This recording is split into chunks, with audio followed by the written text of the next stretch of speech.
Quero saudar com alegria, com respeito e com consideração você que tirou esse tempinho para aprender um pouco mais sobre a Palavra de Deus. Na verdade, nós estamos fazendo um passeio um pouco geral, conhecendo alguns fatos principais, mas é muito importante que nós mantenhamos a leitura, o conhecimento do texto, ter a Bíblia nas mãos, até também como livro espiritual, como obra para a oração.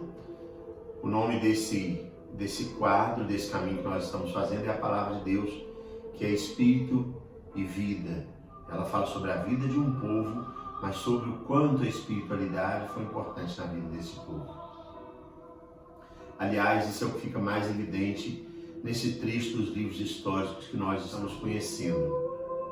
Primeiro e segundo livro de Crônicas, Esdras e Neemias. Não sei se eu já lembrei no nosso estudo, tem 3 palavras importantes na vida de um israelita. E nesse tempo, no tempo de Esdras e Neemias, mais importantes ainda. As 3 palavras na língua portuguesa começam com T. Terra, templo e Torá.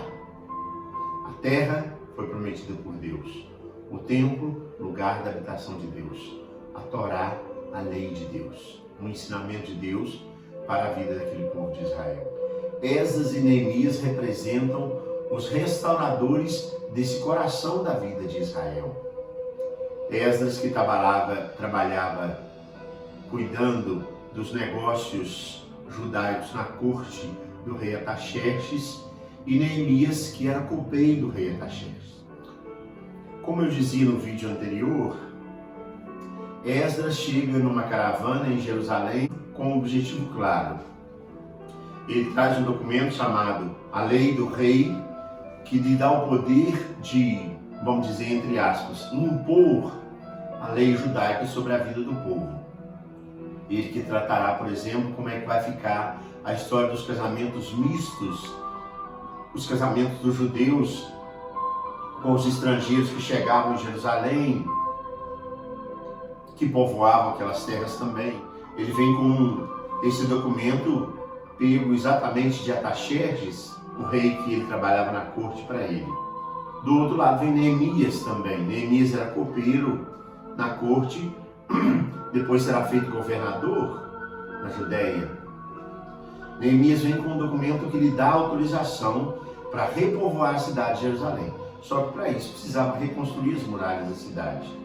E ele faz isso. Os dois então aparecerão nesse trabalho de reconstrução e restauração do interior, do coração do povo, em torno do templo, da terra e da Torá, da lei. Os dois aparecem com uma ligação muito próxima. Por isso os livros de Esdras e Neemias eram, na verdade, antes da Vulgata, que é a tradução cristã da Bíblia, eles eram um só livro. A intenção do autor, nesse trecho da história, é dar um quadro sintetizado da história, mas não deturpado da restauração judaica. Mesmo que alguns fatos não estejam batendo com outras histórias de outros livros da Bíblia, a intenção do autor é dar uma visão geral e sintética de como aconteceu a restauração. Nesse sentido, eu gostaria de dizer mais uma vez que é mais importante conhecer as ideias que animaram do que conhecer a sequência exata dos fatos. Vale a gente lembrar que a Bíblia não é um livro histórico. Então, o povo, os sacerdotes, os que geriam a vida em Jerusalém, tirando proveito da política religiosa liberal que os reis, a gente nunca é demais lembrar, que foi Ciro, o rei da Pérsia, que liberou para que eles voltassem para reconstruir Israel, o templo, a religião. Eles são chamados os reis Aquemênidas. Vou explicar um pouquinho sobre isso. Os reis Aquemênidas tinham esse tipo de comportamento de legislação nos seus reinados, de que o povo poderia praticar a própria religião, viver na própria terra e construir a própria vida, desde que pagasse os impostos e desde que levasse a vida gerida segundo as instruções da corte principal. Então, se valendo dessa política mais liberal, os judeus voltam à terra prometida e reestabelecem o culto, reconstroem o templo, reerguem os muros de Jerusalém e vivem em comunidade. liderados por homens de sua própria raça e regidos pela lei de Moisés. Por isso eu disse que os sacerdotes tiveram um papel proeminente neste tempo. O que é pedido do povo nesse tempo é apenas a lealdade fácil de se guardar ao poder central e o respeito dos seus costumes. É um acontecimento de grande importância. Trata-se do nascimento do judaísmo, preparado pelas longas meditações do exílio e auxiliada pela intervenção de homens providenciais. O tempo do exílio é um tempo do aprendizado para Israel.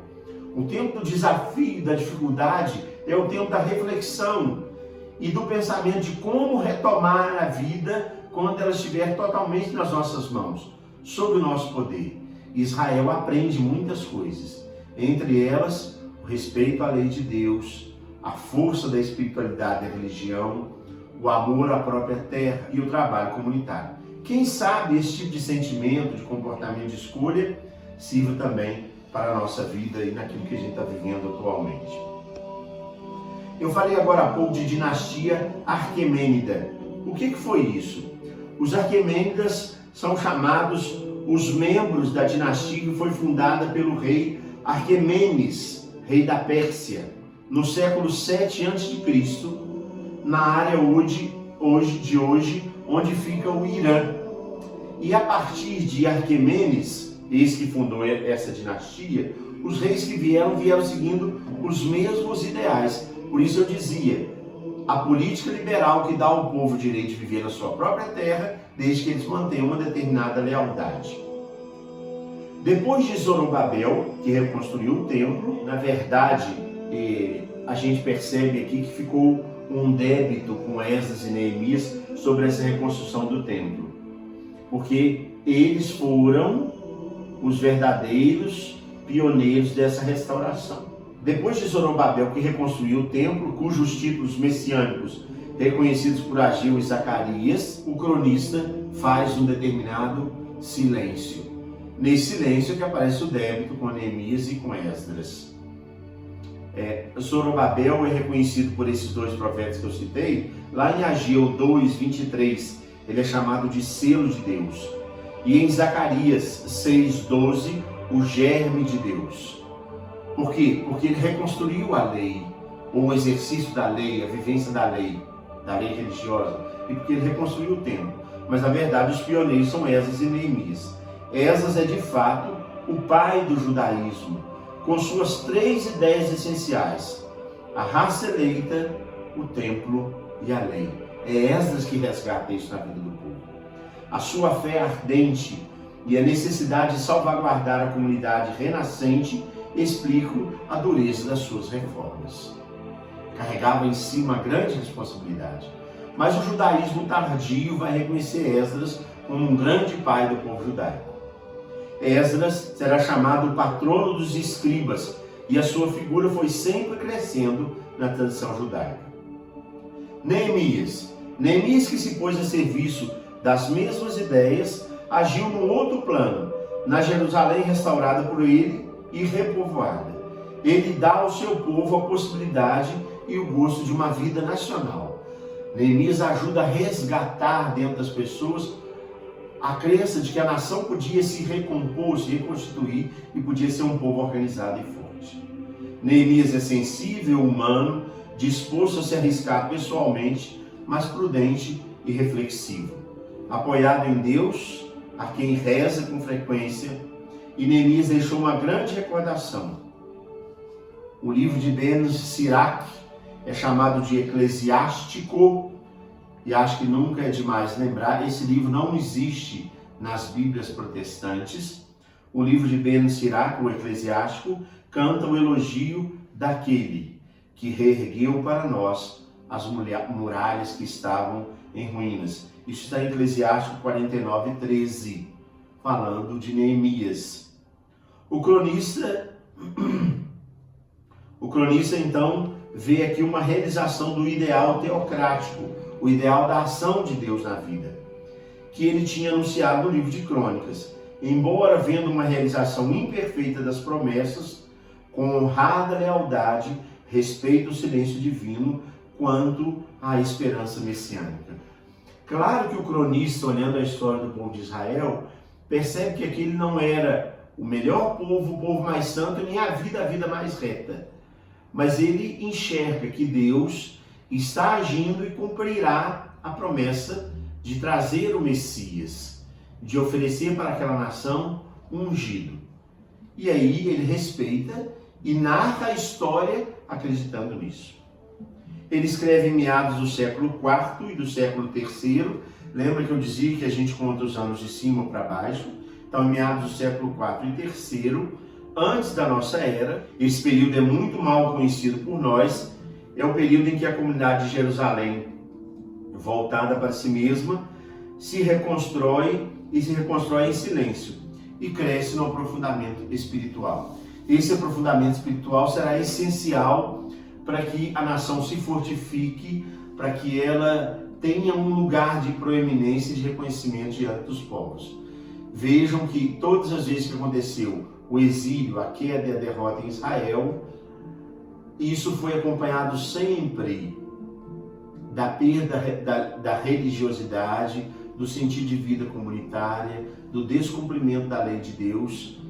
E aí aquele tempo de exílio é sempre um tempo de reconstituição interna, de exame das próprias atitudes e de um planejamento, de um caminho que seja de maior fidelidade para que a vida seja reconstruída. Queria passar, a partir desse encontro também, algumas informações importantes, um pouco culturais, sobre o mundo da Bíblia. Primeira coisa, sobre o grego da koiné. Vou explicar por quê. O grego da koiné foi o grego em que foram escritos os trechos mais antigos que nós conhecemos dentro do cristianismo da história sagrada. Ele foi no início um dialeto comum na Grécia e chegou a servir como uma língua no Mediterrâneo Oriental e no Antigo Oriente ao longo de todo o período romano. Ele é também a língua original do Novo Testamento e isso está completamente dentro do mundo cristão. E na 70, o que é a 70? Eu já fiz uma citação sobre esse termo no encontro passado, falando de Crônicas, Esdras e Neemias. A 70 é a tradução grega das escrituras judaicas. O Novo Testamento foi escrito em grego koiné, por ser uma língua mais difícil para que os romanos compreendessem o que eles estavam lendo. O que é 70 ou a Septuaginta? É o nome da versão da Bíblia hebraica traduzidas em etapas para o grego koiné. A Bíblia hebraica traduzida em etapas para o grego koiné passou a ser chamada 70 com uma motivação. Isso aconteceu entre os séculos III a.C. e I a.C., em Alexandria. Diz a tradição que foi o rei de Alexandria que pediu que essa tradução fosse feita para colocar a Bíblia Sagrada na Biblioteca de Alexandria, uma biblioteca famosíssima que depois acabou incendiada e ali foram destruídas obras importantíssimas. Então, a 70 é a obra mais antiga da tradução da Bíblia hebraica para o grego, no tempo de Alexandre o Grande até o período dos romanos. A tradução ficou conhecida como a versão dos 70, ou Septuaginta, palavra latina que significa 70. Pois 72 rabinos, 6 de cada uma das 12 tribos de Israel, trabalharam nela e, segundo a tradição, teriam completado a tradução em 72 dias. 72 rabinos, 6 de cada tribo de Israel. Ela passou a ser chamada de 70 ou Septuaginta. Ela é a tradução da Bíblia hebraica para o grego da koiné.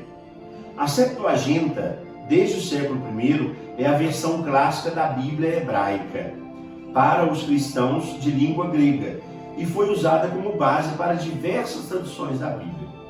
A Septuaginta, ou 70, inclui alguns livros não encontrados na Bíblia hebraica. Muitas Bíblias da Reforma Protestante seguem o cânone judaico, por isso também não tem alguns livros, igual não tinham na Bíblia hebraica. E excluem esses livros adicionais. Nós temos, se eu não me engano, no segundo ou no terceiro vídeo dessa série, a palavra que é Espírito e Vida, temos lá uma explicação por que esses livros ficaram de fora. Entretanto, católicos romanos incluem alguns desses livros no seu cânon, e as igrejas ortodoxas usam todos os livros conforme a Septuaginta. Anglicanos, assim como a igreja oriental, usam todos os livros, exceto o Salmo 151. A Septuaginta foi tida em alta conta nos tempos antigos. Fílon de Alexandria considerava divinamente inspirada. Além das traduções latinas antigas, a Septuaginta também foi a base para as versões eslavo-eclesiástico, para a Hexapla de Orígenes e para as versões armênia, georgiana e copta do Antigo Testamento. Eu sei que essa é uma série de nomes um pouquinho complicados e talvez você deva ver esse vídeo mais de uma vez para ir deixando sedimentar um pouquinho dessas informações que eu estou dando. Mas é importante que a gente saiba esses termos, porque essas traduções é que deram origem à Bíblia Sagrada que a gente tem na mão hoje. Então eu dizia da Bíblia hebraica, que era escrito em hebraico, foi passada para o grego da Koiné, traduzida por 72 rabinos, 6 de cada tribo de Israel, e essa Bíblia no grego da Koiné foi chamada de 70. É da 70 que vem depois a Bíblia cristã, que nós vamos chamar de Vulgata. De grande significado para muitos cristãos e estudiosos da Bíblia, a Bíblia Septuaginta ou 70 é citada no Novo Testamento e pelos santos padres da igreja. É importante também que num determinado momento você vá pesquisar quem são esses santos padres da igreja. São chamados os pais da igreja, muitos considerados dentro do mundo protestante, por exemplo, Basílio, Gregório, Orígenes, Agostinho, são todos os santos pais da igreja. Mas essa Bíblia, a Septuaginta, é muito considerada desde o tempo dos santos padres. Nos pergaminhos do Mar Morto, em vários casos, os textos encontrados estão de acordo com a 70. E isso para dizer a importância dos pergaminhos do Mar Morto, porque eles vieram, e são escritos muito antigos, eles vieram confirmar que a tradução que a 70 em grego da Koiné fez da Bíblia hebraica era uma tradução fiel, de que os escritos não foram manipulados nem foram deturpados. Quando encontraram os pergaminhos do Mar Morto e foram conferir, os textos batiam com a tradução da 70, da Septuaginta. Vários estudos atestam que os apóstolos e os evangelistas usaram a Septuaginta, ou 70, das 350 citações que o Novo Testamento faz do Velho Testamento, pelo menos 300 provém dessa versão grega. Veja que não é pouca coisa. No Novo Testamento, principalmente no Evangelho de Mateus, que nós vamos estudar, tem muitas citações do Antigo Testamento. São 350 em todo o Novo Testamento, lembrando o Antigo. Dessas, 300 vêm da 70. Exemplos de trechos referentes à Septuaginta podem ser encontrados, por exemplo, no Evangelho segundo Mateus, que eu estava citando. Por exemplo, onde Jesus Cristo, em resposta ao diabo, Jesus diz assim: está escrito, não só de pão vive o homem, mas de toda palavra que procede da boca de Deus. Isso está em Mateus 4:4. Jesus se referiu ao Deuteronômio 8:3, onde é usada da boca do Senhor, enquanto a 70 traz da boca de Deus. No livro de Deuteronômio, da boca do Senhor. No livro da 70, na tradução da 70, da boca de Deus. Isso significa que o evangelista Mateus, escrevendo seu evangelho, usou a tradução da 70. De acordo com o historiador judeu Flávio Joséfo, um historiador muito importante, leia e procure conhecer os escritos de Flávio Joséfo, ele faz citações importantes sobre os cristãos. Os sábios judeus traduziram a Torá para o grego koiné no século III a.C. O que é a Vulgata, que eu acabei de citar aqui?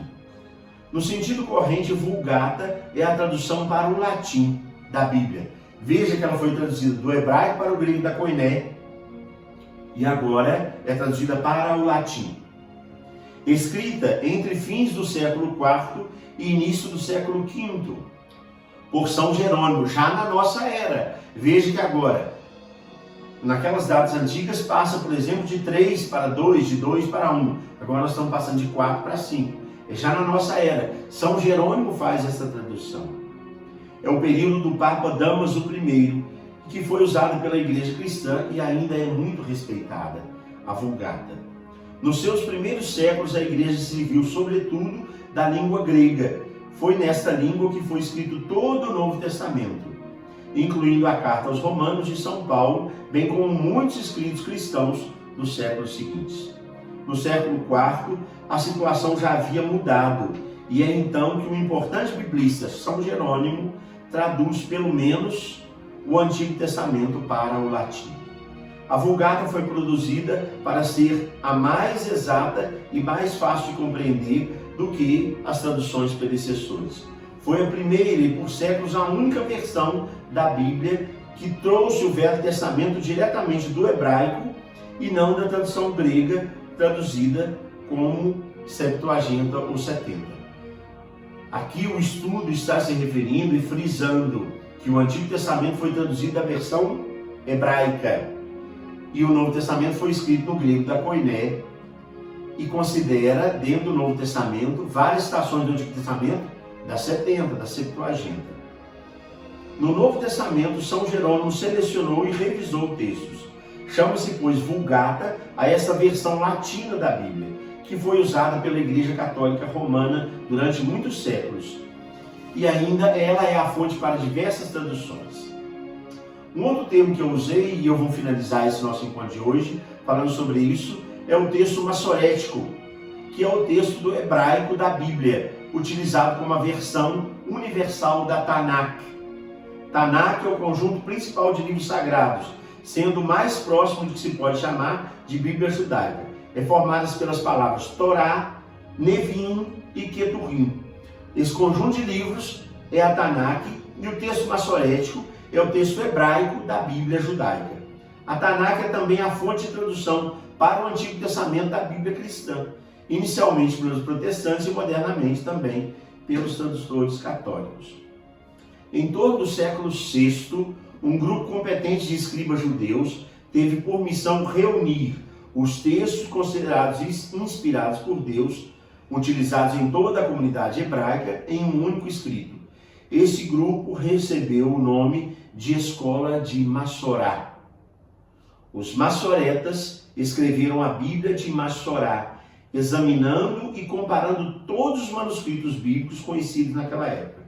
O resultado desse trabalho ficou conhecido posteriormente como o texto massorético. O termo Massorá provém da língua hebraica de Messorá e indica tradição. Portanto, um massoreta era alguém que tinha por missão a guarda e a preservação da tradição. Veja, o texto massorético é posterior a Jesus Cristo, já é dentro da era cristã, ali em torno do século VI, esse grupo de rabinos teve a missão de reunir todos os textos conhecidos em hebraico e fazer uma tradução ou um conjunto mais fiel aos textos hebraicos. Nós citamos aqui a Bíblia Vulgata, que é a tradução do grego para o latim por São Jerônimo, na época do Papa Damaso I, isso é dentro da época cristã. E nós citamos aqui a Bíblia hebraica, que é a Bíblia que dá origem exatamente à Septuaginta. É a tradução diretamente da Bíblia hebraica, dos escritos hebraicos antigos, que é a Bíblia chamada também de 70, o trabalho daqueles rabinos, 6 de cada tribo de Israel, que traduziu para o grego da Koiné. No grego da Koiné, todo o Novo Testamento será escrito. Eu sei que é uma série de informações muito grandes dentro de uma única explanação, mas a gente ter isso gravado é importante porque a gente pode repetir, ver de novo, ir aprendendo e conferindo. Eu quero deixar com alegria essa contribuição para o seu caminho espiritual, para o seu caminho de fé. Eu tenho certeza que quando você ouvir tradução massorética, Vulgata, Septuaginta, Bíblia hebraica, você já vai saber um pouco do que eu estou falando e o quanto isso foi importante para a escritura dos livros de Neemias, de Esdras, que são escritos posteriores ao exílio. Eu deixo a você uma saudação e um abraço de fé e invoco sobre esse caminho que nós estamos fazendo sobre nós, a bênção de Deus Todo-Poderoso, Pai, o Filho e o Espírito Santo.